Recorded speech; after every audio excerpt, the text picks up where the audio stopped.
Ustadz Tim yang malam ini insya Allah akan uh, mencerahkan hati-hati kita dengan nasihat-nasihatnya.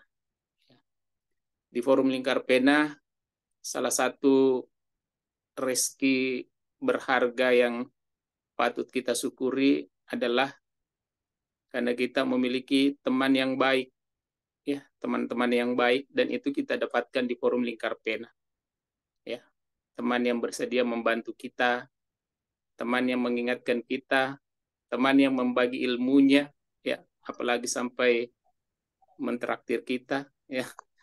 Itu adalah rezeki yang luar biasa yang saya yakin kita dapatkan di Forum Lingkar Pena, ya.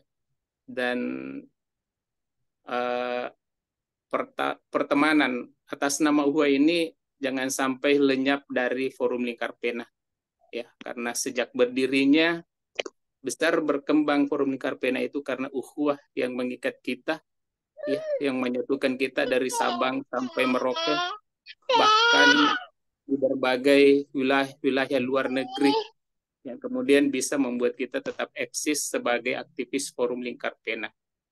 Ya.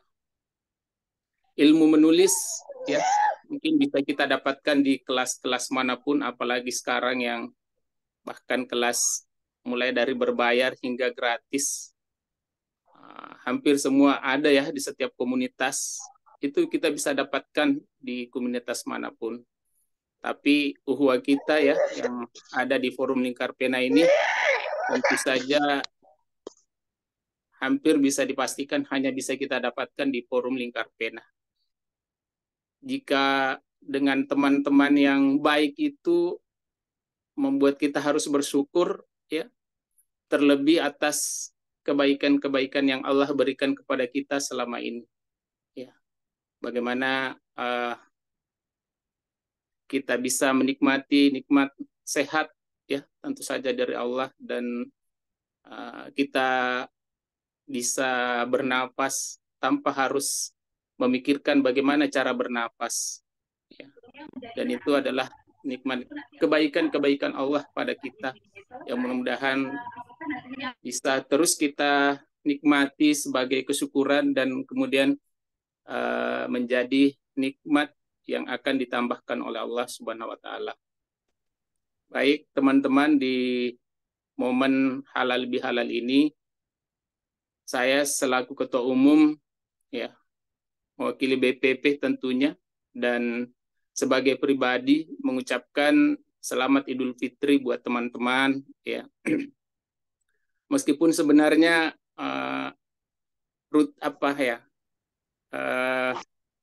kebiasaan kita mohon maaf lahir dan batin ini seolah-olah, ya, terkadang kita merasa hanya ritual saja, kita merasa tidak ada salah sih sama saya, perasaan tidak ada dosa deh sama Mbak Sugi, kok saya harus kirim WA khusus, ya, misalnya, ya, ternyata memang harus menjadi ini ya, mungkin sebagai pembersih-pembersih keseharian kita yang mungkin saja menurut kita tidak ada salah, tapi ternyata kita pernah membuat celah, ya, di depan teman-teman kita, dan mudah-mudahan di momen Idul Fitri ini kita bisa saling memaafkan, ya, saling mengikhlaskan, dan sebagai ketua umum tentu saja, ya, mudah-mudahan teman-teman wilayah yang belum sempat kami jangkau, yang merasa belum tersentuh, yang merasa belum terbina dari kami BPP, ya, masih ada 1 tahun kepengurusan 2021-2025, mudah-mudahan bisa kita maksimalkan nantinya untuk bisa berbenah bersama, ya.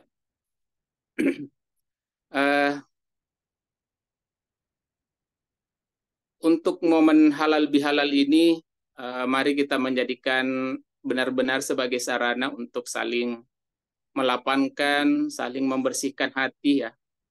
Ya, tentu saja hati yang bersih tidak bisa kita lihat dari seperti halnya muka kita yang bisa kita maksimalkan glowing, ya. Tapi hati ini tentu saja hanya kita yang tahu, dan kemudian orang-orang lain di sekitar kita bisa merasakannya. Hati yang lapang, ya, sesimpel yang bisa kita rasakan mungkin, ya, hati yang lapang, hati yang bersih itu ya hati yang di dalamnya tidak ada kebencian, nihil keirian, ya kosong akan kesombongan.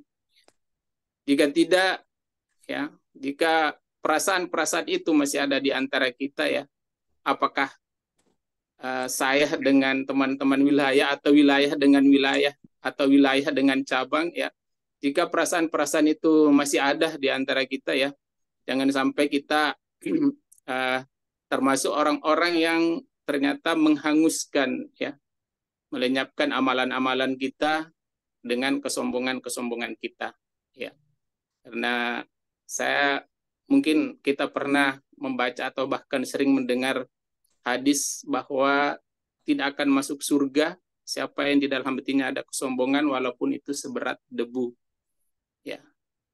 Dan saya yakin semua kita yang ada di sini sudah memaksimalkan Ramadan kita dengan amalan-amalan terbaik kita, ya. Bahkan di luar Ramadan pun, ya, saya yakin teman-teman FLP itu selalu menjaga bagaimana supaya kita bisa menabung amal-amal kita untuk hari akhir kelak, ya. Tapi ternyata hanya dengan sebutir debu kesombongan yang ternyata bisa melekat di hati kita, itu bisa menghanguskan sekaligus menghapus amalan-amalan kita, dan kemudian kita tidak bisa masuk surga. Padahal itu yang kita incar-incar. Itu yang membuat kita masuk bergabung di Forum Lingkar Pena, bisa menjadikan FLP ini sebagai ladang amal kita sebagai pejuang literasi, ya. Rekan-rekan yang saya banggakan, sekali lagi di momen halal bihalal ini yang temanya mewujudkan Indonesia berkeadaban dengan uhuah dan prestasi, semoga benar-benar bisa mengokohkan semangat kita untuk menjadi pejuang literasi di wilayah kita masing-masing dengan uhuah kita, ya. Saya yakin wilayah-wilayah yang solid, wilayah-wilayah yang terjalin uhuahnya, ya, yang terjamin uhuahnya, itulah yang kemudian wilayah-wilayah yang subur dengan kader-kadernya karena bisa bergerak bersama bagaimana agar bisa mendapatkan pejuang-pejuang atau anggota-anggota FLP yang kemudian bisa direkrut bersama untuk berjuang bersama. Teman-teman wilayah, teman-teman di cabang yang bergerak di sekolah-sekolah, di kampus-kampus ataupun di taman-taman baca, ya. Terima kasih sudah membawa nama FLP dalam setiap kegiatan-kegiatannya yang secara langsung maupun tidak langsung itu sudah menginspirasi para binaan-binaan literasi kita untuk menghasilkan karya-karya yang mencerahkan, ya. Jadi ketika orang mendengar Forum Lingkar Pena, yang ada di bayangannya adalah bagaimana tulisan-tulisan para penulisnya itu adalah tulisan yang mencerahkan, tulisan-tulisan yang benar-benar punya muatan positif, ya. Dan sebenarnya jika nama FLP terus seperti itu di hati dan pikiran orang-orang lain, tanpa berdakwah pun ketika kita berkunjung ke sekolah-sekolah, itu sudah menginspirasi para pelajar, wah ini yang datang ini anak orang-orang FLP, berarti memang tulisan-tulisannya ini nanti akan tidak ada yang melenceng dari norma misalnya, ya. Karena memang nama dalam tanda petik nama baik FLP ini kalau kita bisa jaga, itu tadi orang baru mendengarnya, orang sudah akan merasa bahwa saya bertemu dengan orang-orang yang insya Allah yang akan menjaga lisannya dan tulisannya untuk kebaikan-kebaikan. Baik, teman-teman, mungkin itu bisa yang saya sampaikan sebagai pengantar, sebagai ketua umum di Halal Bihalal Nasional ini. Mudah-mudahan ke depannya kita semakin bisa bersinergi, teman-teman di wilayah, teman-teman di cabang, sebagai tim dari BPP tentu saja kami mengharapkan kerjasama teman-teman untuk membesarkan wilayah kita masing-masing, membesarkan forum lingkar pena untuk semakin mengukuhkan kita di setiap wilayah sampai kemudian ke pusat. Dan mudah-mudahan teman-teman di era sekarang ini yang bisa membuat teman-teman bisa berprestasi di berbagai lomba kepenulisan, mudah-mudahan itu bisa teman-teman dapatkan. Selain ukhuwahnya, kalian juga bisa berprestasi di forum lingkar pena. Saya kira itu yang bisa saya sampaikan. Saya akhiri dengan ucapan terima kasih kepada Ustadz Muhlisin yang malam ini bersedia bergabung dengan kita, dan mudah-mudahan bisa menginspirasi kita semua untuk di momen halal lebih halal ini. Terima kasih untuk teman-teman semua. Assalamualaikum warahmatullahi wabarakatuh. Waalaikumsalam warahmatullahi wabarakatuh.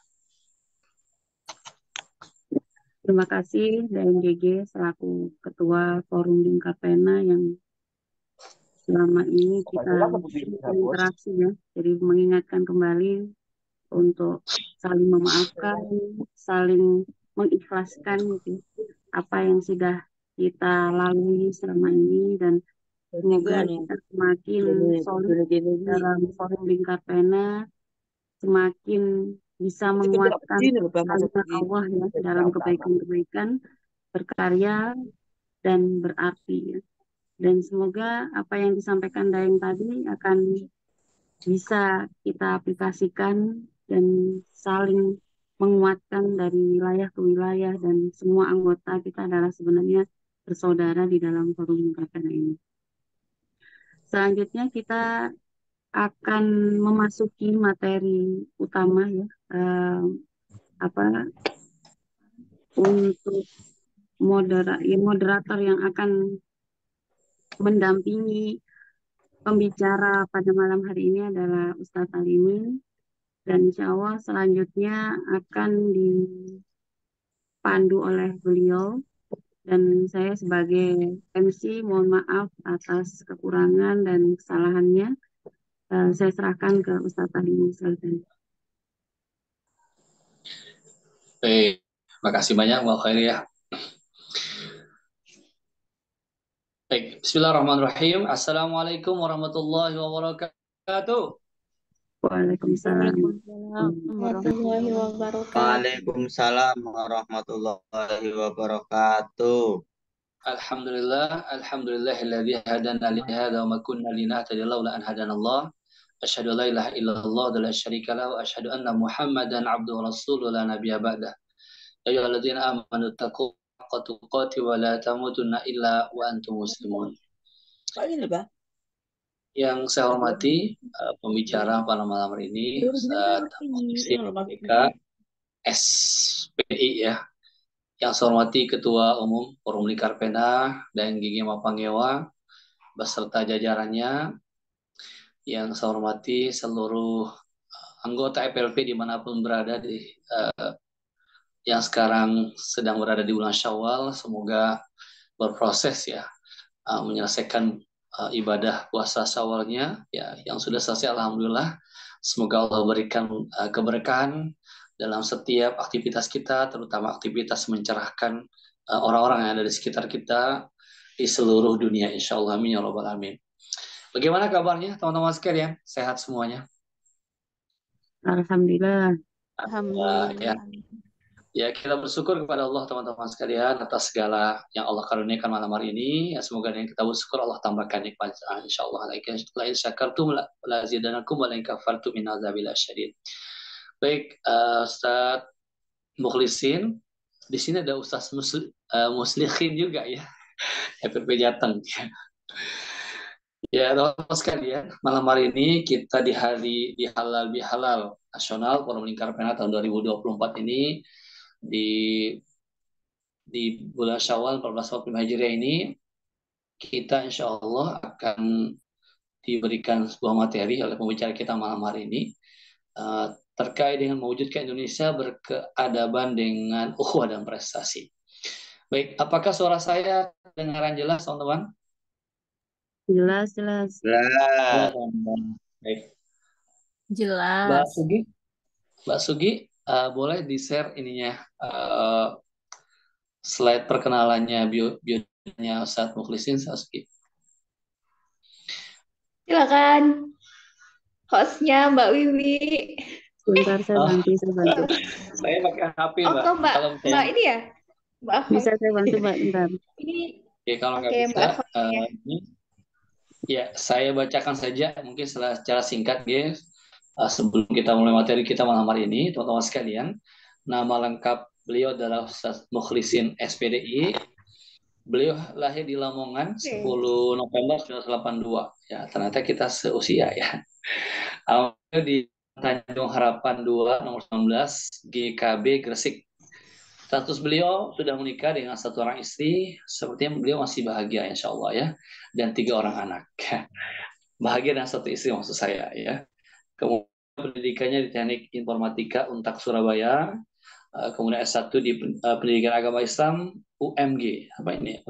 Dia Gresik ya, saya nggak tahu ya. Mudah-mudahan benar saja. Baik, sebelum kita mulai teman-teman sekalian, saya ingin teman-teman menuliskan satu bahasa positif yang mewakili perasaan teman-teman malam hari ini ya. Satu saja ya teman-teman. Satu kata positif, banyak ribuan kata positif. Silakan dimulai dari sekarang teman-teman sekalian. Silakan. Satu kata saja teman-teman ya. Satu kata positif saja. Tulis di chat room kita sebelum kita mulai.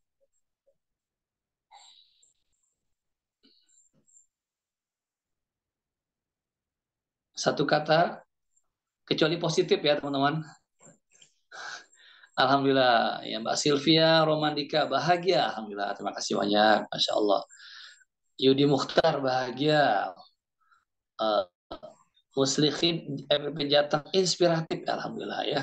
Syukur, senang, keren, semangat, cinta. Masya Allah. Allah SWT love me, I love him too. Masya Allah. Ya ini banyak kata Mbak Yani ya. Mbak Puji Yasuti senang. Masya Allah. Bahagia. Wahyu Priyanti bersyukur. Abdurrahman FLP Pekanbaru kreatif, kreatif kali ya. Kemudian Daeng GG menuliskan syukur, alhamdulillah ya. Hasri Ainun semangat. Lila Palu memaafkan. Yusrizal syukur. Dodi inspiratif syukur ya, banyak yang bersyukur insya Allah. Baik teman-teman sekalian, saya masih ingat salah satu buku yang saya baca ya, judulnya Terapi Berpikir Positif, ditulis oleh Ibrahim Al-Fiqih. Beliau mengatakan bahwa Anda hari ini sangat ditentukan oleh apa yang Anda pikirkan kemarin. Dan Anda esok hari itu merujuk pada apa yang Anda pikirkan hari ini. Satu kata bisa mewakili tentang obsesi kita, tumbuhat kita, pasca Ramadan tentu dipenuhi oleh semangat kebaikan. Syukur itu banyak insya Allah. Semoga Allah berikan lipatan bahagia, lipatan rezeki ya, bagi kita semuanya yang ada di FLP dimanapun kita berada. Baik teman-teman sekalian, tanpa memperpanjang kalam, kita sambut Ustadz Mukhlisin BK malam hari ini. Materi beliau silakan langsung Ustadz, kepada beliau kita silakan. Kalau ada beliau di ruangan, saya apa namanya, hadiah beliau tepuk kereta api gitu ya. Silakan Ustaz, monggo Ustaz, 40 menit ke depan Ustaz, silakan materi, setelah itu kita ada diskusi. Oke, terima kasih Ustaz Alimin. Assalamualaikum Yes. warahmatullahi wabarakatuh. Waalaikumsalam warahmatullahi wabarakatuh. Alhamdulillah alladzi anzala sakinata fi qulubil mu'minin yazdadu imanan ma imanihim. Allahumma salli wa sallim wa barik ala nabiyyina Muhammadin wa ala alihi wa ashabihi wa man tabi'ahu bi ihsanin ila yaumiddin. Amma ba'd. Yang kami hormati Ketua Umum Forum Lingkar Pena, Ustaz Sabir, yang lebih akrab kita sapa Daeng Jumat Pangewa, Sekjen PPP FLP, Babe Rafif Amir, kemudian Bendahara, Mbak Silvi, kaderisasi Mbak Suki, kemudian Ustaz Alimin yang membersamai kita, jadi juga ada Bu Hairiyah dan semuanya, teman-teman semuanya yang dirahmati Allah Subhanahu wa Ta'ala. Alhamdulillah kita panjatkan puji syukur kehadirat Allah Subhanahu wa Ta'ala yang terus-menerus mencurahkan nikmatnya kepada kita, yang sepanjang bulan Ramadan kemarin merahmati kita, insya Allah memudahkan kita beribadah puasa dan ibadah-ibadah lain di dalamnya, dan semoga lepas dari bulan Ramadan memasuki bulan Syawal ini kita dijadikan oleh Allah Subhanahu wa taala sebagai hamba-hambanya yang bertakwa. Dan Amin ya Allah. saya berdoa taqabbalallahu minna wa minkum, semoga Allah Subhanahu wa taala menerima seluruh amalan kita khususnya pada bulan Ramadan kemarin. Ja'alanallahu minal aidin wal faizin. Mohon maaf Amin ya Allah. lahir dan batin. Termasuk juga saya mohon maaf jika nanti penyampaiannya tidak sesuai dengan ekspektasi begitu ya. Tempo hari ketika dihubungi sama Mbak Sugi itu belum ada temanya begitu ya. Ketika saya sudah mengiyakan ternyata temanya berat ya. Kenapa? Karena tertulis di situ mewujudkan Indonesia berkeadaban dengan ukhuwah dan prestasi. Saya kemudian merenung prestasi saya ini apa? Karenanya kemudian mohon dimaafkan jika ternyata yang saya sampaikan itu juga tidak sepenuhnya mewakili tema, tapi insya Allah masih bisa kita hubungkan. Sudah bisa di belum ya? Baik, insya Allah dalam sekitar berapa? 30-40 menit ke depan, sebagaimana yang tadi disampaikan oleh Ustaz Alimin, saya ingin mengajak kita untuk mentadaburi surah Ali Imran ayat 133 sampai 135. Ya. Kenapa? Karena dalam 3 ayat ini kita nanti akan bisa menemukan 5 karakter orang yang bertakwa, dan 5 karakter orang yang bertakwa ini sekaligus juga kemudian menjadi alat ukur bagi kita masing-masing untuk melihat apakah Ramadan kita kemarin, khususnya puasa, itu berhasil mencapai tujuannya atau tidak. Dan insya Allah kemudian kita upayakan bersama-sama agar tercapai tujuannya. Karena puasa Ramadan kita itu, ya, sebagaimana dalam surah Al-Baqarah ayat 183, la'allakum tattaqun, agar kalian menjadi orang-orang yang bertakwa. Dan insya Allah kelima karakter itu nanti di bagian paling akhir kita juga bisa melihat hubungannya dengan 2 hal yang ingin kita lakukan agar terwujud Indonesia berkeadaban, yakni ukhuwah dan prestasi. Kelima karakter itu insya Allah semuanya terkait dengan ukhuwah, dan 3 diantaranya terkait dengan bagaimana kita membangun prestasi. Allah Subhanahu wa taala berfirman, A'udzu billahi minasy syaithanir rajim. Bismillahirrahmanirrahim. Wasari'u ila magfiratin min rabbikum wa jannatin arduhas samawati wal ardu uiddat lil muttaqin. الذين ينفقون في السراء والضراء والكاظمين الغيظ والعافين عن الناس والله يحب المحسنين والذين إذا فعلوا فاحشة أو ظلموا أنفسهم ذكروا الله فاستغفروا لذنوبهم ومن يغفر الذنوب إلا الله ولم يصروا على ما فعلوا وهم يعلمون.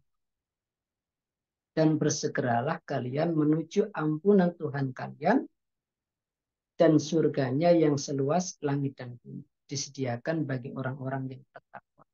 Allah Subhanahu wa taala dalam ayat 133 ini menggunakan perintah wasari, bersegera begitu. Di dalam Al-Qur'an kita bisa mendapati 3 level mobilitas. 3 level mobilitas, dan masing-masingnya itu Allah Subhanahu wa taala gunakan sesuai dengan konteksnya. Yang pertama adalah famsu. Famsu ini berjalan, ya kita bergerak dengan kecepatan biasa, tidak terlalu cepat, ya jalan santai gitulah. Allah Subhanahu wa taala menggunakan kata famsu dalam Al-Qur'an itu surah Al-Mulk ayat 15. Famsu fi manakibiha wa kulu rizki. Dan jelajahilah atau berjalanlah di muka bumi dan makanlah sebagian dari rezeki. Allah Subhanahu wa taala menggunakan kata famsu, berjalan dengan kecepatan biasa, itu dalam konteks kita mencari rezeki dalam urusan dunia. Tetapi seringkali kita terbalik gitu ya. Ketika kita sedang menjalankan urusan dunia, mencari rezeki, kita pakai kecepatan penuh full speed. Contoh misalnya yang saat ini sedang viral begitu ya, film Siksa Kubur misalnya. Nah itu banyak sekali orang yang begitu filmnya keluar dia ingin menjadi penonton pertama ya filmnya rilis. Atau tempo hari di Netflix yang sampai sekarang mungkin masih jadi perbincangan ya. Apa namanya? Last Airbender. Avatar yang ini Eng gitu ya. Bukan avatar yang hijau. Nah, itu ketika dulu tampil pertama, rilis pertama di Netflix, itu orang ingin menjadi yang pertama nonton. Saya itu sejak pertama Netflix sampai kemarin itu tidak pernah langganan. Nah, begitu ada Eng itu, kemudian akhirnya ikut-ikutan langganan. Atau ketika terbit novel terbaru, ya insya Allah ini ada ilmunya juga, bisa bernilai akhirat ya. Tetapi kalau hanya menuruti kesenangan itu masuk urusan dunia. Nah kita berburu apa namanya menjadi pembeli dan pembaca pertama. Bahkan kadang-kadang masih pre-order kita sudah ini ya masukkan ke keranjang, kita sudah check out. Ya termasuk mungkin saya termasuk salah seorang penggemar novel-novelnya Terelie. Itu kalau sekarang yang terbaru terbit itu kan tetaplah bodoh jangan pintar. Nah itu saya sudah baca sejak awal-awal terbit. Nah sekarang ketika ada bandit-bandit berkelas, nah itu saya sudah order. Nah ini kadang-kadang kita begitu cepat, enggak famsu lagi begitu ya dalam urusan, termasuk juga ketika misalnya kita naik pesawat, meskipun pesawat paling pagi kita tidak pernah terlambat, kita begitu cepat bergerak dalam urusan. Padahal Allah Subhanahu wa taala menggunakan level mobilitas berikutnya itu sudah bukan lagi terkait dengan urusan ini. Yang kedua itu fas'al, lari-lari kecil. Nah, satu akar kata dengan sa'i, gitu ya, lari-lari kecil. Nah, Allah Subhanahu wa taala menggunakan ini dalam konteks ibadah. Karenanya kita dapati di surah Al-Jumu'ah Allah Subhanahu wa taala berfirman, ya ayyuhalladzina amanu idza nudiya lis-salati yaumil jum'ati fas'au ila dzikrillahi wa. Wahai orang-orang yang beriman, apabila ada seruan untuk sholat di hari Jumat, maka bersegeralah kalian. Fas'au ila dzikrillah. Tapi bersegeranya ini pakai lari-lari kecil. Bukan berarti kita ke masjid sambil lari kecil. Enggak. Kita jalannya tetap santai, tapi menyegerakan. Nah kadang-kadang kita dapati khotib sudah naik mimbar, banyak orang yang terlambat. Nah bandingkan dengan kayak tadi. Bagaimana orang kemudian berduyun-duyun beli tiket perdana untuk nonton film, pre-order untuk novel dan sebagainya, tidak mau ketinggalan pesawat jam berapapun dia bisa bangun, tetapi dalam hal ibadah kadang-kadang kita lambat. Terdengar azan misalnya Allahu Akbar, sengko aja turun komat. Kadang-kadang kita seperti itu. Demikian pula sholat tahajud misalnya. Itu kalau dibandingkan dengan tadi kita misalnya naik pesawat harus berangkat pagi, sebelum subuh sudah berangkat, nah jam 3 bahkan mungkin setengah 3 kita sudah bisa bangun. Tetapi untuk sholat tahajud belum tentu setiap hari kita mampu. Kita takut kehilangan uang 1 juta karena ketinggalan tiket pesawat, tetapi kita tidak pernah mungkin berpikir kalau saya ketinggalan sholat sunat fajar, saya kehilangan dunia dan seisinya. Itu apa namanya? Ya, jadi introspeksi khususnya untuk diri saya pribadi dan juga mungkin kita semua. Nah, kemudian level kecepatan yang ketiga, ini yang lebih cepat lagi, yang lebih kencang, di antaranya Allah Subhanahu wa taala gunakan dalam surah Ali Imran ayat 130. Wasari. Kalau dalam surah Adzariyat itu ada fafirru ilallah. Bersegeralah kalian menuju Allah. Nah, ini juga sama, wasari'u ila maghfiratin min rabbikum. Bersegeralah kalian menuju ampunan Tuhan. Jadi kalau urusan mendapatkan ampunan, urusan kita mengejar surga, itu seharusnya kita full speed di sini, kecepatan penuh di sini. Nah, kalau selama ini terbalik, nah mungkin setelah ini kita bersama-sama untuk memperbaiki. Jadi menuju ampunan Allah dan surganya. Dua hal inilah yang akan Allah Subhanahu wa taala berikan kepada orang-orang yang bertakwa. Jadi kalau puasa kemarin tujuannya membentuk takwa, la'allakum tattaqun. Takwa itu bagi kita secara pribadi nanti di akhirat akan mendatangkan ampunan Allah dan surga. Nah, korelasinya apa dengan mewujudkan Indonesia berkeadaban? Kalau seluruh penduduknya atau mayoritas penduduknya itu bertakwa, maka Allah menjanjikan negeri itu menjadi baldatun thayyibatun wa rabbun, negeri yang baik dan mendapatkan ampunan dari Allah. Kalau 133 surah Ali Imran itu ampunan secara pribadi, maka ampunan secara komunitas itu bisa kita dapatkan ketika negeri ini penduduknya bertakwa. Sama halnya dengan surah itu ayat 96. Walau anna ahlal qura amanu wa taqaw lafatahna alaihim barakatim minas sama. Jikalau sekiranya penduduk negeri itu beriman dan bertakwa, niscaya kami buka keberkahan dari langit dan bumi. Jadi ini janji Allah Subhanahu wa taala. Kalau kita beriman dan bertakwa para penduduk negeri, maka negeri itu akan diberkahi oleh Allah Subhanahu wa taala. Dibuka berkah dari langit sehingga turun hujan itu sayyiban nafi'ah. Hujannya bermanfaat.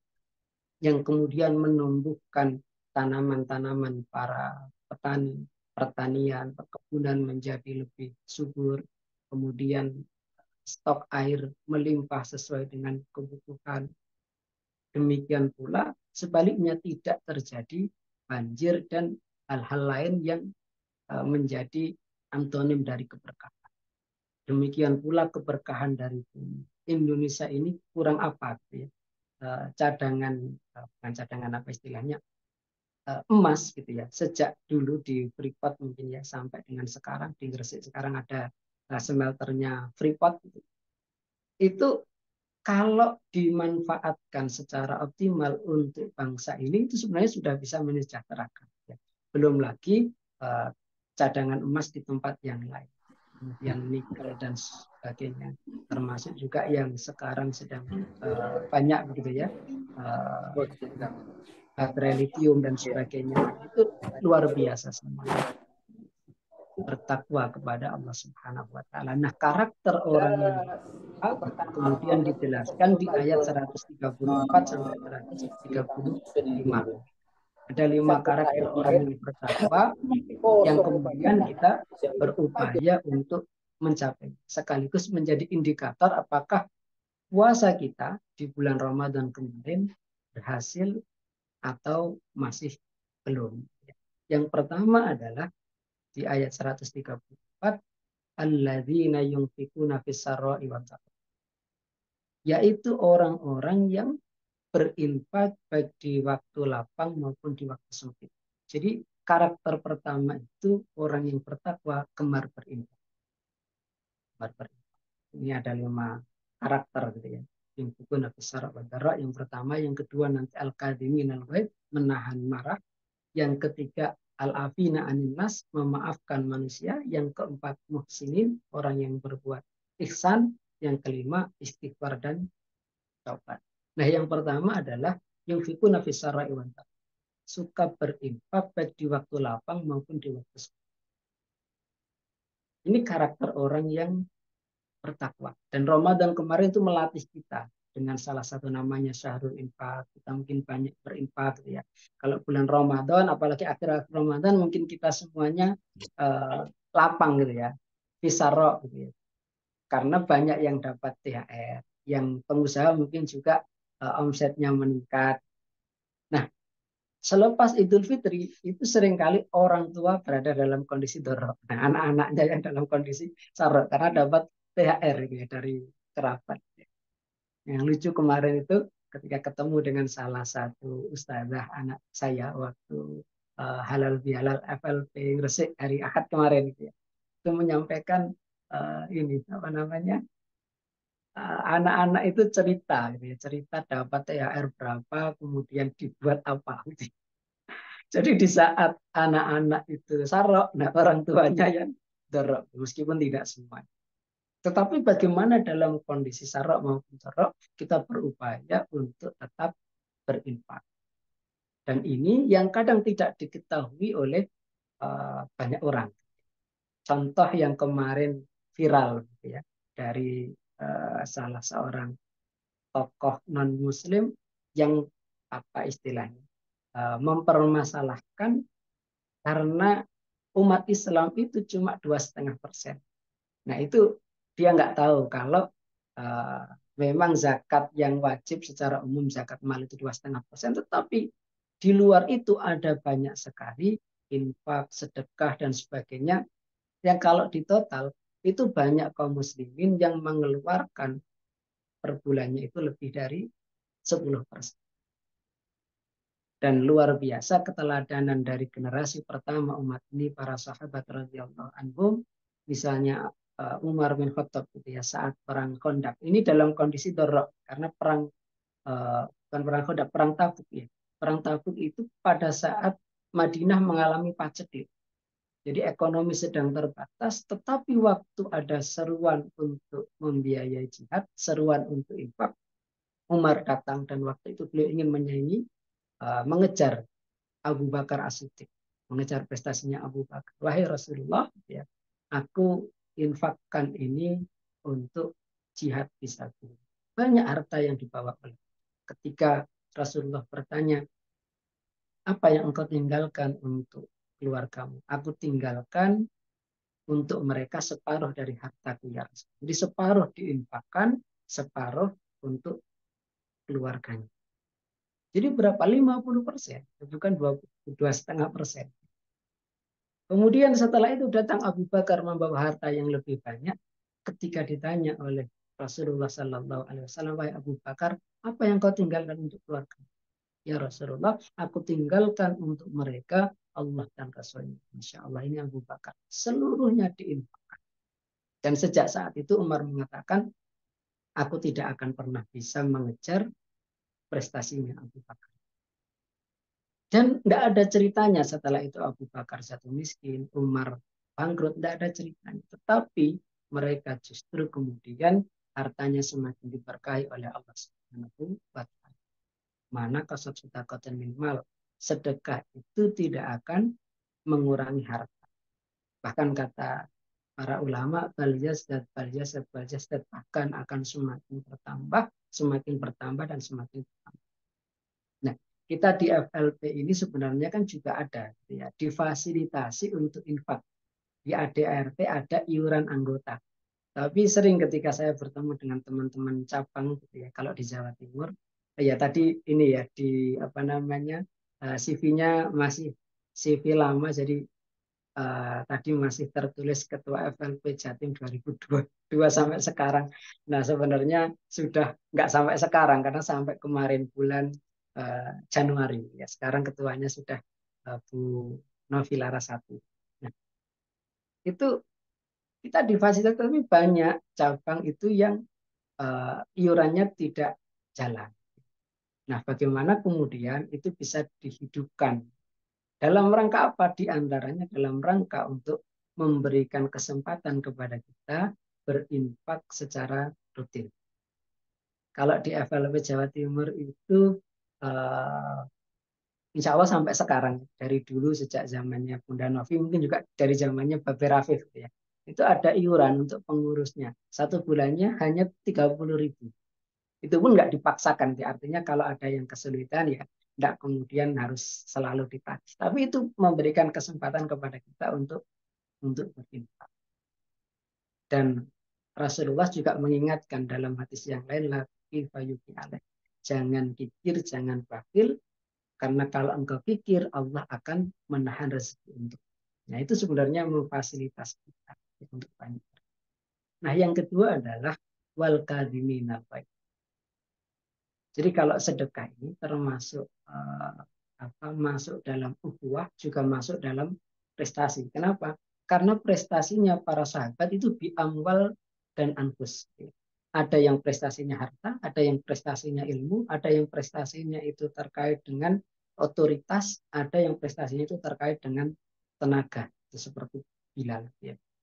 Nah, juga sekaligus tanda ukhuwah. Kenapa? Karena zakat, sedekah itu punya dimensi horizontal yang sangat kuat. Ya. Bukan semata-mata ibadah kita kepada Allah, tetapi juga bermanfaat bagi sesama.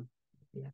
Bahkan selain infak, sedekah, ada yang namanya hadiah. Yang kata Rasulullah SAW, tahadu tahabu, saling memberi hadiahlah kalian agar kalian saling mencintai. Kalau ukhuwah itu sudah berdasarkan saling cinta, maka ukhuwahnya akan sangat. Nah, yang kedua adalah wal kadhiminal ghaidh, menahan marah. Bukan kemudian semua marah itu dilarang, ya. Karena kalau kita baca Afatun Anatorik, itu ada marah-marah tertentu yang memang diperbolehkan. Bahkan ketegasan seorang mukmin itu Muhammadur Rasulullah walladzina ma'ahu asyidda'u 'alal kufari ruhama'u bainahum. Jadi dia berlemah lembut kepada sama muslim tetapi tegas kepada orang-orang kafir. Karenanya ketika berhadapan dengan musuh, maka dalam tanda kutip kemarahan itu diperbolehkan saat perang dulu para sahabat. Ya, demikian pula ketika bangsa kita dulu dijajah oleh Belanda, dijajah oleh Jepang, marah kepada penjajah itu. Termasuk saat ini misalnya Palestina itu menghadapi penjajahan Israel. Nah, marah yang seperti itu. Tetapi kemarahan secara umum, marah kepada istri, kepada anak, kepada keluarga, secara umum ini yang kemudian dilarang. Dan ini yang kemudian harus kita kelola. Dan Rasulullah SAW menjanjikan, la taghdab walakal jannah. Jangan marah bagimu surga. Atau hadis yang lebih panjang riwayat Abu Daud dan Ibnu Majah ini, orang yang mampu menahan marah padahal mampu meluapkan, itu Allah Subhanahu wa taala akan memanggilnya di hadapan para makhluk pada hari kiamat untuk memberinya pilihan bidadari yang ia ingin. Ini biasanya hadis-hadis seperti ini disukai oleh bapak-bapak, laki-laki. Tapi luar biasa itu ketika Allah Subhanahu wa taala memanggil seorang hambanya dan kemudian diumumkan, itu menjadi kebanggaan tersendiri. Karena ketika kita misalnya menerima award gitu ya, menerima penghargaan di satu forum, itu sudah bangga. Nah, apalagi ini di hadapan seluruh manusia langsung diberikan awardnya oleh Allah Subhanahu wa taala. Nah, kalau Ramadan kemarin puasa kita itu Ramadan Syahrul Sabar, puasa juga nisfu sabar. Nah, kita dilatih untuk menahan emosi. Nah, bagaimana kemudian pengelolaan emosi ini bisa kita lanjutkan terus-menerus, ya, bukan hanya di bulan Ramadan. Kadang-kadang kalau di bulan Ramadan itu mau marah eman, gitu ya, mau marahi anak kalau ya ibu-ibu, eman posoku gitu ya. Tapi kalau di luar bulan Ramadan, kadang-kadang langsung istilahnya loss. Ya, nah ini bagaimana kemudian kita kontrol. Nah, kemudian yang ketiga, ini satu paket, wal afina anin nas, memaafkan manusia.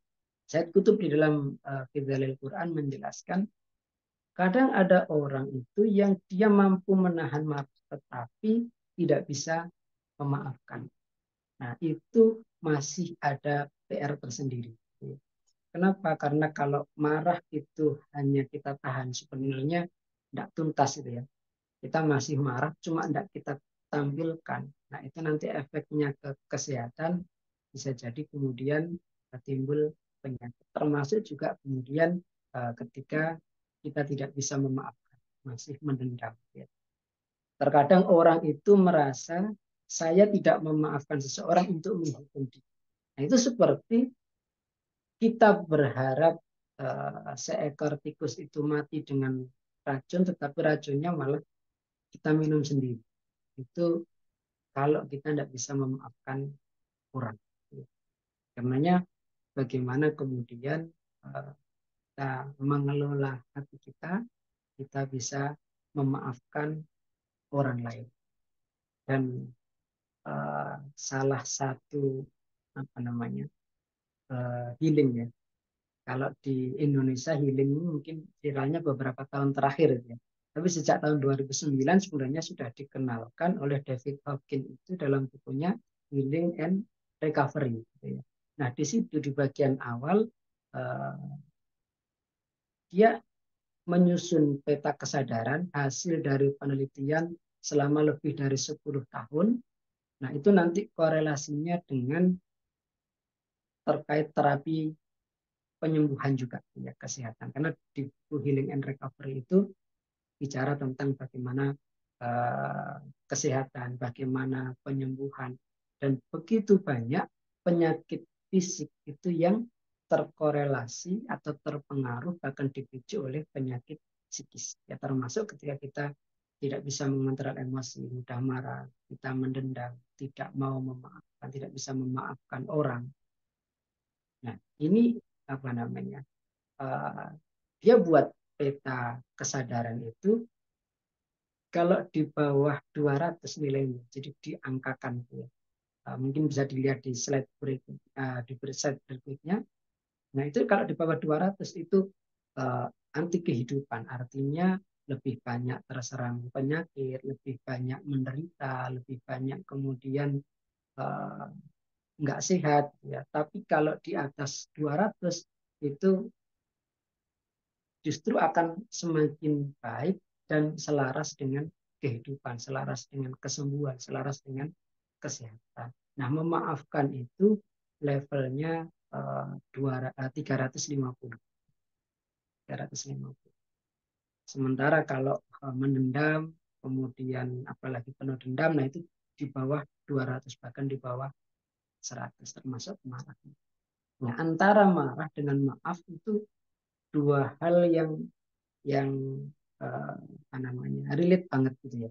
Sehingga ketika orang itu dibagi, itu bisa ketemu 4 kelompok. Kadang ada orang yang suka cepat marah, cepat memaafkan. Ada yang mudah marah, mudah memaafkan. Ada yang mudah marah, sulit memaafkan. Ada yang sulit marah, mudah memaafkan. Ada yang sulit marah, sulit memaafkan. Nah, tentu yang paling baik adalah ketika kita tidak mudah marah, nah sebaliknya kita mudah untuk memaafkan. Dan teladan terbaik kita dalam memaafkan, dalam hal mengelola emosi, ya lagi-lagi ya Rasulullah Sallallahu Alaihi Wasallam dan para sahabatnya. Bayangkan misalnya Rasulullah itu secara pribadi misalnya beliau di Taif dilempari batu sampai kaki beliau berdarah, diusir, itu ditawari oleh malaikat penjaga gunung dan malaikat Jibril agar ditimpakan langsung azab, ditimpakan gunung kepada mereka. Rasulullah Sallallahu Alaihi Wasallam justru memaafkan mereka. Allahumma biqaumi innahum ta'lamun. Justru aku ingin, kalau dalam riwayat yang lain ada tambahannya, justru aku ingin wahai malaikat dari generasi mereka lahir, dari kalangan mereka lahir generasi yang bertauhid kepada Allah Subhanahu wa Ta'ala. Dan kelak terbukti gitu ya, ketika Rasulullah wafat, banyak daerah yang murtad, Taif itu menjadi salah satu daerah yang paling kuat akidahnya, tidak ada orang yang murtad. Dan betapa pemaafnya Rasulullah ketika beliau paman yang paling dicintai, Hamzah bin Abdul Muthalib, itu dibunuh oleh Wahsy pada perang Uhud. Setelah itu kemudian oleh Hindun diambil jantungnya dan dikunyah gitu ya, tapi kemudian dikembalikan. Nah, Wahsy, Hindun, itu masuk DPO, daftar pencarian orang, sudah di list nanti wajar untuk dieksekusi. Tetapi ketika keduanya masuk Islam, Rasulullah Shallallahu Alaihi Wasallam memaafkan. Meskipun Rasulullah itu dalam satu riwayat disebutkan Wahsy itu apa ya istilahnya, Rasulullah tidak suka melihat wajah Wahsy, karena kalau melihat wajah Wahsy itu ingat. Jadi Wahsy pun sadar diri ketika di majelisnya Rasulullah itu ambil tempat duduk yang belakang, bersembunyi akan nggak kelihatan Rasulullah. Hindun juga begitu. Tapi betapa pemaafnya Rasulullah Sallallahu Alaihi Wasallam, namun memaafkan mereka berdua. Bahkan ada salah seorang tokoh kafir Quraisy itu yang ketika putri Rasulullah berangkat hijrah, Ruqayyah, itu Ruqayyah dikejar sampai kemudian beliau terjatuh dari untanya, dan pada saat itu Ruqayyah ini hamil sampai ke kuburan. Nah, bayangkan kita punya paman dibunuh, bisa enggak misalnya kira-kira kita memaafkan pembunuhnya. Kita punya anak dia sampai keguguran karena disakiti oleh orang lain, bisa enggak kita memaafkan? Tapi Rasulullah Sallallahu Alaihi Wasallam memaafkan mereka. Ini luar biasanya Rasulullah Sallallahu Alaihi Wasallam. Atau Nabi Yusuf yang dijatuhkan ke dalam sumur oleh saudara-saudaranya, yang dari itu kemudian nanti berbagai ujian hingga masuk penjara, keluar dari penjara menjadi menteri keuangan bendaharawan Mesir, tapi di saat punya kekuasaan beliau kemudian memaafkan saudara-saudara. Ini luar biasa keteladanan Rasulullah, para nabi, para sahabat. Dan hal pertama yang mereka dapatkan ketika mampu mengelola emosi, mudah untuk memaafkan, itu adalah kebahagiaan. Ini kalau kita ingin mengejar kebahagiaan, sebenarnya tidak jauh-jauh. Kebahagiaan ada dalam diri kita, nah kebahagiaan ada di hati kita. Nah, momen halal bihalal ini momen yang pas itu ya, Syawal, untuk memaafkan keluarga, kerabat, teman-teman, seluruh saudara. Nah, yang keempat adalah wallahu yuhibbul muhsinin. Allah mencintai orang-orang yang berbuat ihsan. Nah, ini penjelasannya cukup panjang, gitu ya. Di slide berikutnya ada 3 dimensi ihsan. Ya. Intinya ihsan itu bukan hanya sekedar berbuat baik sebagaimana terjemahan yang kita baca, tapi dia punya 3 dimensi. Dalam hal ibadah itu ihsan berarti kita khusyuk, anta'budallah ka'annaka tarahu fa illam takun tarahu fa innahu yarak. Dalam dimensi akhlak, kata Syekh Al-Azhari dalam tafsir Al-Munir, kita bisa berbuat baik kepada orang yang bahkan berbuat buruk kepada kita. Dan dalam dimensi profesi itu kita itqan, sebagaimana sabda Rasulullah, innallaha katabal ihsan ala kulli syai'. Itqan profesional. Nah, di sini kalau karakter yang keempat ini berarti ada terkait dengan ukhuwah dan juga terkait dengan prestasi. Ketika kita ingin berprestasi, maka kita harus belajar untuk itqan, untuk profesional. Menjadi seorang penulis, bagaimana kita lebih meningkatkan skill kita, kemampuan kita, terus berlatih agar lebih profesional, lebih itqan. Menjadi apapun, nah bagaimana kita kemudian lebih itqan sehingga kemudian menjadi expert di bidangnya, ya, yang secara umum kalau kita menekuni satu bidang tertentu itu berlatih 10.000 jam terbang, insya Allah kita akan expert di bidangnya. Dan luar biasa para ulama kita dalam memanfaatkan waktu sampai dengan mencapai itu. Nah, yang terakhir, karena sudah tinggal 2 menit ya kalau tidak salah, adalah kita bertaubat, bersegera memohon ampun dan bertobat kepada Allah Subhanahu wa Ta'ala. Karena bagaimanapun kita menjaga diri, pasti di sepanjang tahun ini tidak mungkin kita nol terus ya dari dosa. Pasti kita berbuat salah, pasti kita berbuat dosa, pasti kita ada terjerumus ke dalam kemaksiatan, tapi kita upayakan dosa-dosa besar kita hindari. Nah, kalau kita berbuat maksiat, menzalimi diri kita sendiri, maka karakter orang yang bertakwa itu adalah segera ingat kepada Allah, segera memohon ampun, bertobat, kemudian menghentikan dosa dan kemaksiatan itu. Nah, ini yang dicintai oleh Allah Subhanahu wa Ta'ala dan akan mendapatkan ampunannya. Insya Allah begitu. Dan slide terakhir, nah ini saya coba untuk bagaimana korelasinya begitu ya dengan tema kita Indonesia berkeadaban. Kita ingin mewujudkan dengan dua hal, ukhuwah dan prestasi. Nah, kelima karakter itu semuanya terkait dengan ukhuwah. Infak itu ada aspek ukhuwahnya, menahan marah itu juga kita kemudian menjaga ukhuwah dengan mengelola emosi yang baik, memaafkan saudara-saudara kita. Saat kita berbuat ihsan dalam dimensi akhlak itu juga termasuk kita menjaga ukhuwah, kita memperbaiki diri itu juga masuk dalam dimensi itu. Dan secara khusus infak itu bisa menjadi prestasi kita.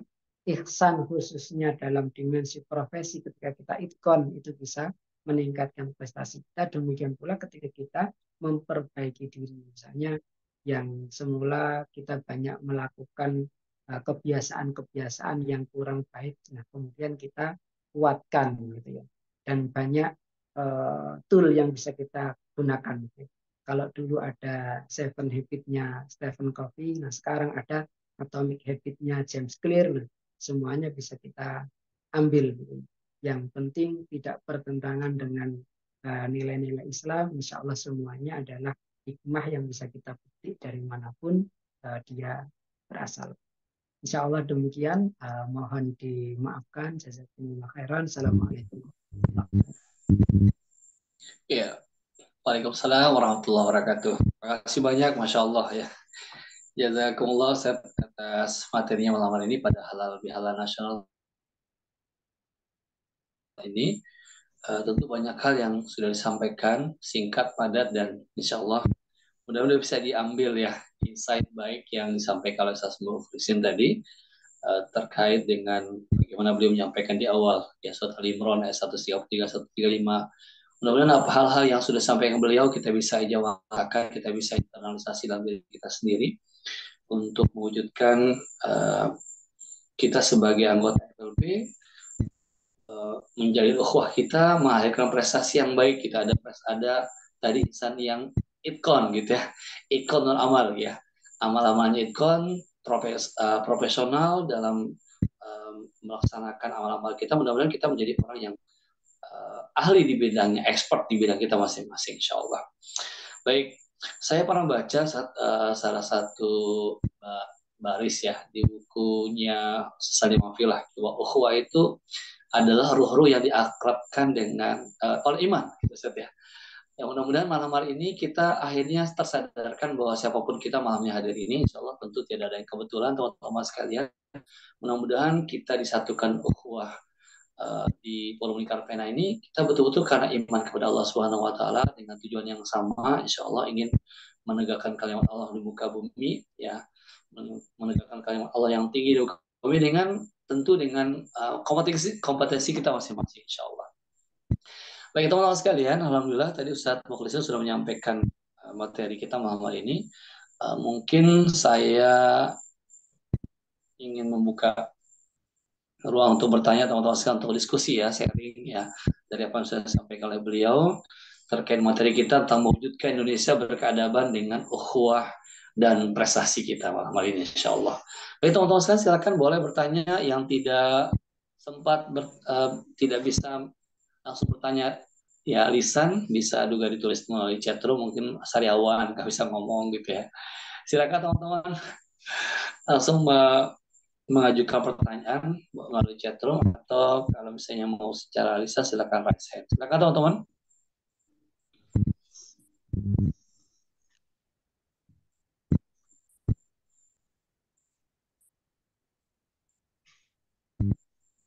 Ya, teman-teman, ini masih bersama saya kah? Kedengaran suara saya?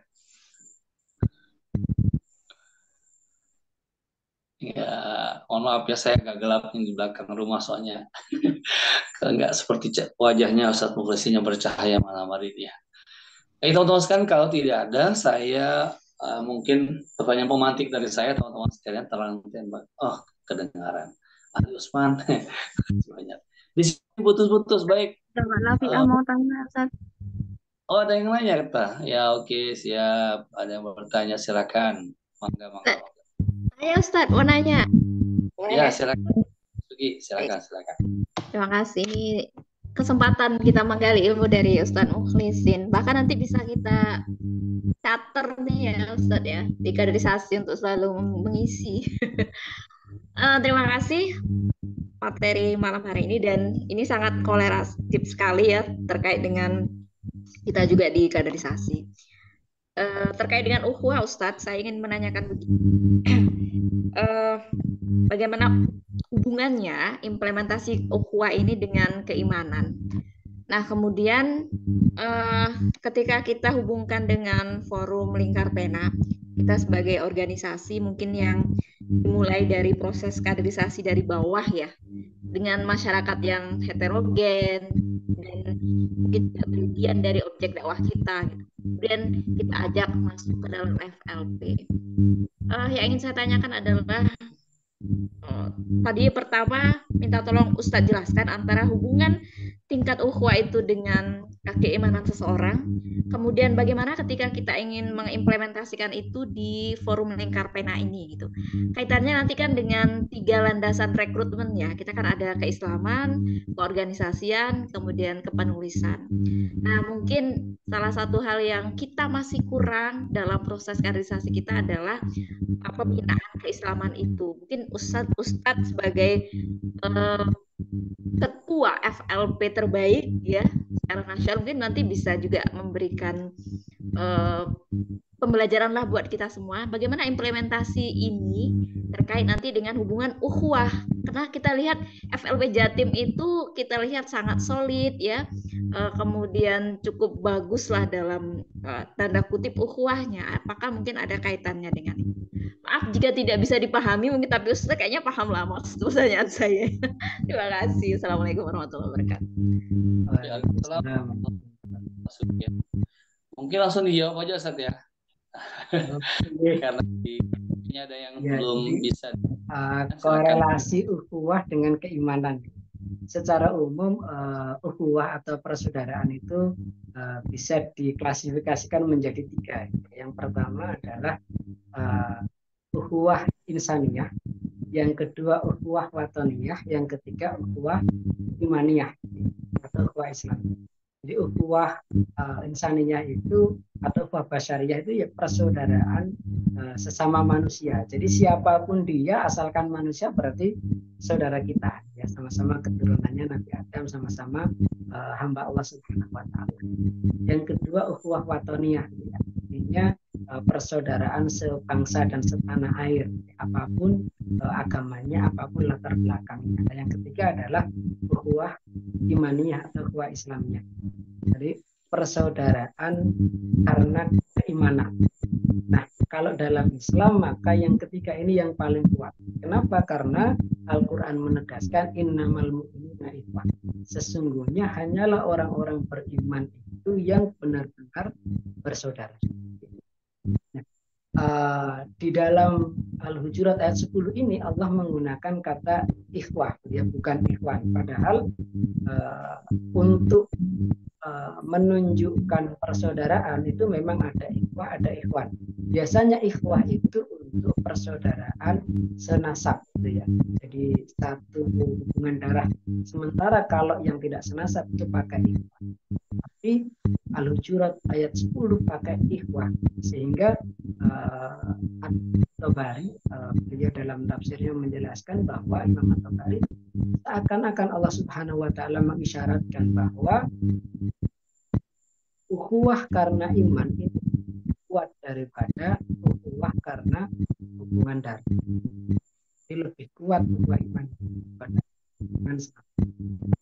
Sehingga kita bisa melihat bagaimana luar biasanya hubungan persaudaraan antara sahabat Ansar sama sahabat Muhajirin. Bahkan orang-orang Ansar itu kan belum pernah berjumpa dengan orang-orang Muhajirin, tetapi ketika orang-orang Muhajirin datang ke Madinah, mereka itu rela berbagi apapun yang mereka miliki. Bahkan ada yang menawarkan separuh hartanya.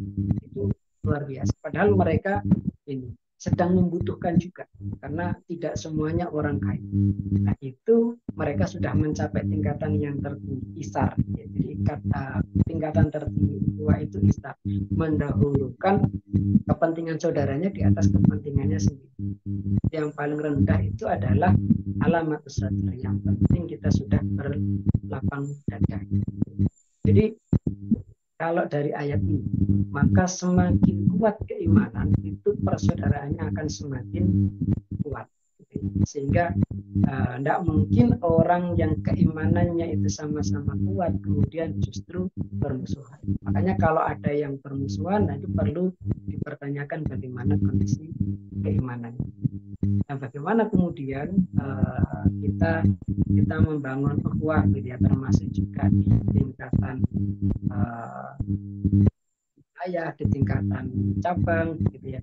Insya Allah masing-masing cabang wilayah punya karakternya sendiri-sendiri, punya tips dan kiatnya sendiri-sendiri, gitu ya. Nah, kalau di Jawa Timur itu ya alhamdulillah sih selama ini tidak sampai ada kasus-kasus yang kemudian bermusuhan, gitu, alhamdulillah nggak ada. Kalau pas acara ya alhamdulillah bisa bareng-bareng. Ya semoga kemudian itu buah dari kebersamaan, karena kita di FLP juga diikat dengan pilar Islaman, yang mungkin tidak kita dapati di organisasi atau komunitas kepenulisan yang lain. Dan yang kita kejar juga apa sih, gitu ya? Tidak ada sesuatu yang harus diperebutkan sampai kemudian sikut-sikutan, gontok-gontokan. Bahkan tradisinya itu sudah sejak berapa periode gitu. Kalau di Jawa Timur itu akhirnya musyawarah mufakat. Musyawarah mufakat, termasuk kemarin yang terakhir Bu Novi juga musyawarah mufakat. Tanya mungkin jabatan yang lain kehilangan jabatan itu berat, kalau dapat jabatan itu senang. Nah, kalau di FLP itu termasuk FLP Jatim kemarin waktu Musil 8 itu ketika Bu Novi dapat amanah jadi ketua FLP Jatim, ya beliau ini ya nangisnya kencang gitu ya, sementara kita yang LPJ-nya sudah diterima itu senang gitu ya, yang sudah lepas dari amanah. Insya Allah mungkin begitu ya, kiat-kiat ya, kadang-kadang kita ya saling mendoakan, kemudian saling memberikan hadiah dan sebagainya. Alhamdulillah, Masya Allah. Siap. Terima kasih banyak, Ustaz. Semakin menambah insya Allah pengetahuan kita teman-teman sekalian ya di pilar keislaman, mudah-mudahan menambah pundi-pundi ilmu kita malam hari ini ya, untuk kita bisa jawantahkan dalam kehidupan kita sehari-hari, bahwa sejatinya semakin baik keimanan seseorang, mudah-mudahan hubungannya dengan teman-temannya di FLP maupun dimanapun berada semakin baik pula insya Allah. Baik, ini ada Pak Abdurrahman dari FLP Pekanbaru. Kita disuruh menahan amarah dalam ilmu psikologi. Amarah harus diluapkan, kalau ditahan jadi penyakit. Gimana Ustaz? Ya, jadi makanya Al-Quran itu bukan berhenti di wal kadhiminal ghaidh, tapi menahan marah, bukan melampiaskan yang dalam artian kemudian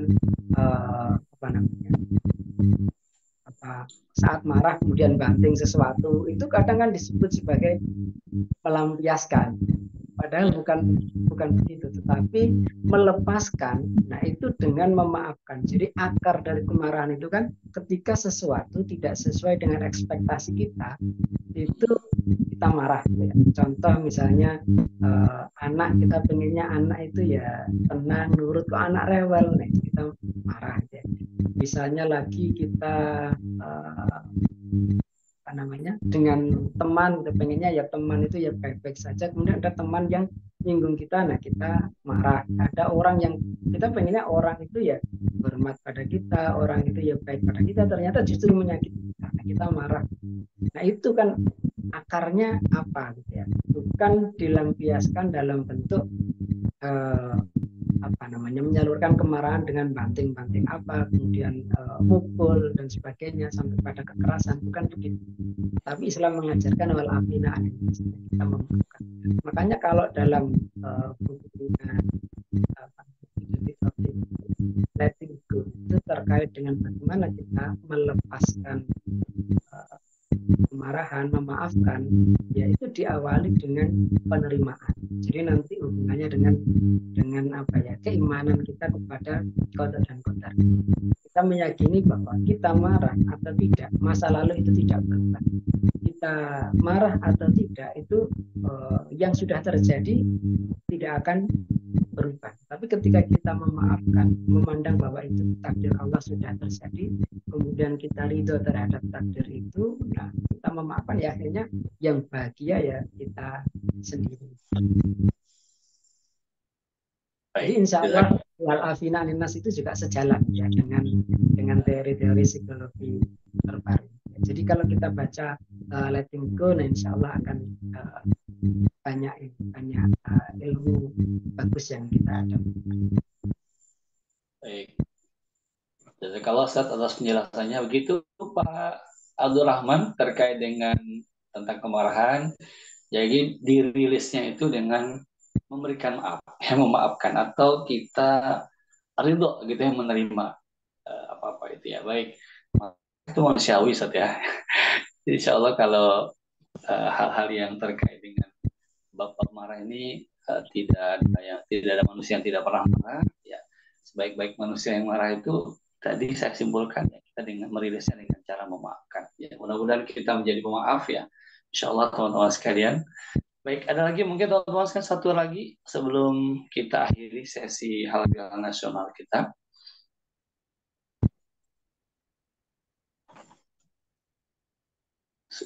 Tinggal 69 orang ya. Kalau yang di waktu Indonesia Timur mungkin sudah jam berapa ini? Jam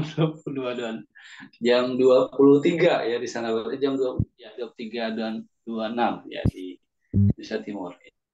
Di NTB jam 22:27. Baik, ada lagi? Di kolom chat Ustaz. Ada di chat ya Mbak Kharia. Ini Pak Muslikin FLP Jateng. Ya Ustaz, dalam konteks mengolah FLP kapan kita harus pamsu, fasau atau dan wasari'u? Ya, mengingat Ustaz menjadi ketua FLP Jatim. Ya. Silakan Ustaz.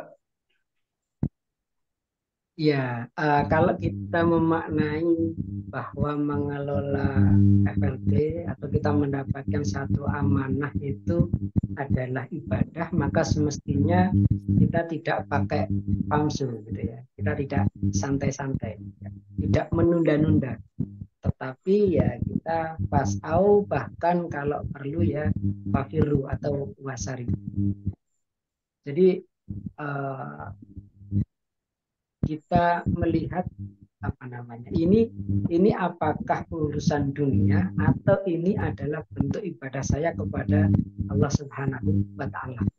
Kalau kita sudah menemukan, oh ini ibadah saya kepada Allah Subhanahu wa Ta'ala, maka seperti surah Al-Jumu'ah ayat 10 tadi, ya kita berarti pasau, kita minimal lari kecil.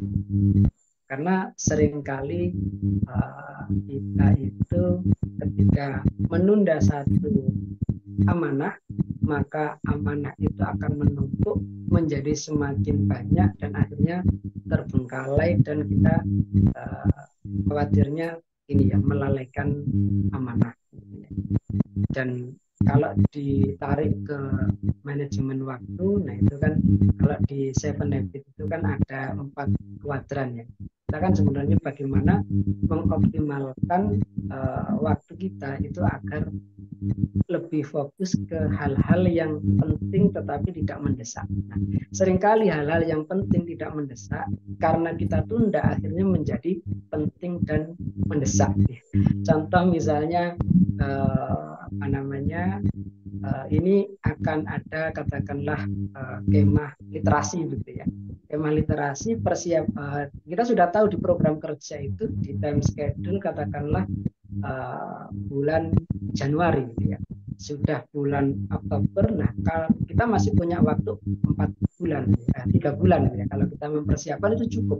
Tapi kalau kita tunda sampai Desember, akhirnya tinggal 1 bulan. Kita mungkin nyari sponsornya juga kewalahan dan sebagainya, akhirnya tidak optimal. Tapi kalau itu kita sesuaikan, gitu ya, kita jauh-jauh hari sudah menyiapkan, dan insya Allah akan lebih optimal. Bukan berarti ini ya, saya selalu bisa memanage waktu dengan baik, karena pada kenyataannya juga seringkali ini tidak maksimal. Itu yang kemudian perlu kita renungkan. Dua hal, yang pertama tadi itu ini posisinya itu urusan dunia atau ibadah kita kepada Allah. Kalau itu kepentingan kita pribadi, kemudian hubungannya dengan kesenangan pribadi, lebih banyak ke urusan dunia. Tetapi kalau itu sudah amanah kita dan itu adalah ibadah kita kepada Allah, maka minimalnya semen kita adalah tasawuf atau basari. Dan ketika kita memanage dengan baik, insya Allah akan lebih optimal daripada kita menunda-nunda dan akhirnya malah banyak yang terbengkalai. Insya Allah. Alhamdulillah. Jadi kalau saya atas penjelasannya, jadi alhamdulillah tadi kesimpulannya dari pertanyaannya Mas Muslikin tadi ya, Ketua FLP Jateng tadi ya teman-teman sekalian. Jadi kalau bab amanah ya bab untuk orang banyak, maka kita tidak menggunakan pamsyu, tapi kita minimal pakai pasau gitu ya, lari-lari kecil gitu ya. Dan lebih bagus kalau kita gunakan wasari'u, bagaimana kita bersegera menyegerakan amanah kita, insya Allah. Baik, mudah-mudahan jadi inspirasi bukan hanya bagi penanya tapi juga yang mendengarkan ya materi kita malam hari ini, dan tentunya juga menjadi amal soleh untuk Ustaz Mukhlisin atas apa yang beliau sampaikan. Tentu sangat inspiratif malam hari ini teman-teman. Baik, teman-teman sekalian rahimakumullah, tentu banyak hal yang ingin ditanyakan teman-teman untuk bagaimana agar kita ini menjadi pribadi-pribadi yang ikon dalam beramal ya. Ukhuwahnya juga tidak kendor ya. Prestasi juga kita raih gitu ya. Untuk wujudkan keberkahan bukan hal yang mudah, tapi dengan kita mencoba untuk meniti jalan ukhuwah ya, mudah-mudahan keimanan yang mendalam, al-iman al-amik itu akan menuntun kita menjadi pribadi yang berprestasi di Allah Subhanahu wa taala sesuai dengan core kita masing-masing, insyaallah. Baik teman-teman sekalian, saya nih yang menutup. Mas Ugi cukup ya? Udah jam 22.32 ini, jam 10:30 rumah saya. Mungkin dari GG ada mau menambahkan, Ustaz? Oke, baik. GG.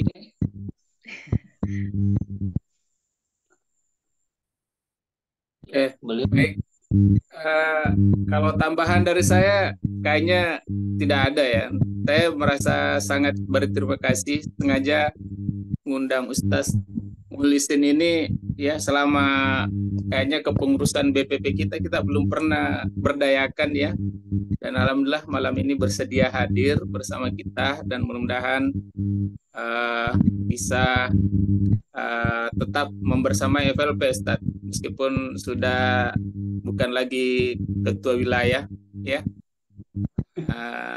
Saya tahu bisa ke BPP atau mungkin persiapkan dirilah untuk berlari kencang menjadi ketua umum. Amin. Ya, supaya kita benar-benar butuh sosok Ustaz Mukhlisin ini untuk FLP ke depan ya, sebagai penulis yang insya Allah produktif, sebagai dai ya, dan bisa menjadi teladan sebagai organisatoris di FLP Jatim. Saya kira itu dari saya, Ustadz Alimin. Ya, siap. Ini Ustadz Mukhlisin nggak langsung lab kan? Gara-gara disebut sebagai ketua. Baik, Ustadz Mukhlisin dan GG, insya Allah untuk mengakhiri sesi kita kali ini dalam Halal Nasional ini, kami ingin meminta kepada Ustadz Mukhlisin untuk closing statement terkait materi kita malam hari ini. Bagaimana mewujudkan Indonesia berkeadaban dengan ukhuwah dan prestasi. Tafadhol, Ustaz. Bangsa Indonesia ini bangsa yang besar dan juga negara berpenduduk muslim terbesar di dunia, betul ya.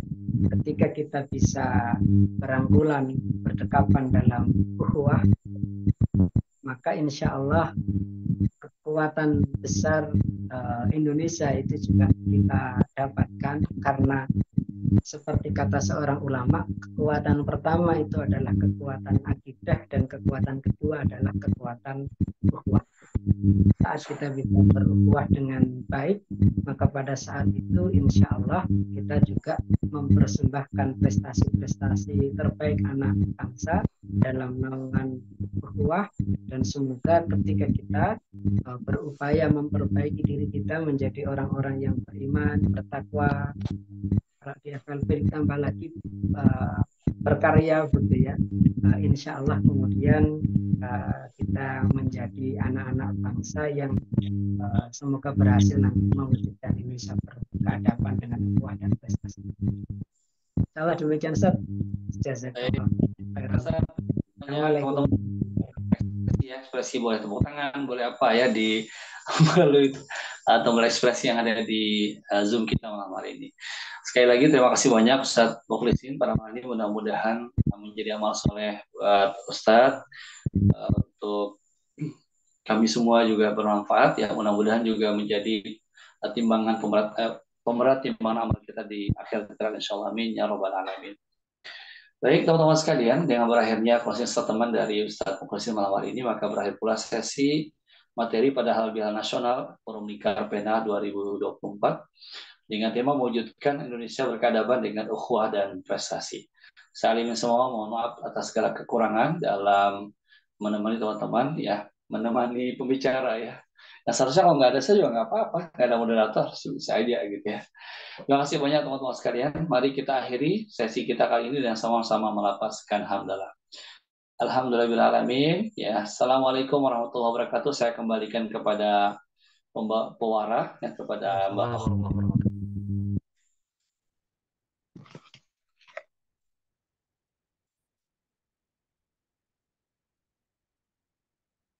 Ya, ada nggak ya? Kalau tidak ada, halo Mbak Heria. Baik, Mbak Heria kayaknya. Oke, silakan Mbak, bisa langsung di ini. Ya, kita tutup. Alhamdulillah. Malam hari ini sudah kita laksanakan Halal Bihalal Forum Lingkar Pena, dan terima kasih materi yang sangat dalam ya untuk kita belajar bersama dengan Forum Lingkar Pena ini, dengan pengaplikasian materi yang sudah dipelajari yang disampaikan oleh Ustaz Mukhlisin tadi. Semoga semakin kuat dan semakin berjaya untuk mewujudkan dakwah bil qalam ya di dalam kehidupan kita di masyarakat, berkarya berarti ya, dengan karya-karya kita. Dan untuk mengakhiri agenda kali ini kita tutup bersama dengan bacaan hamdalah doa kafaratul majelis.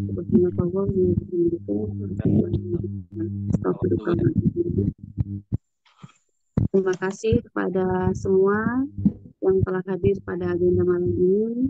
Kami semua mohon maaf. Wassalamualaikum warahmatullahi wabarakatuh. Waalaikumsalam warahmatullahi wabarakatuh.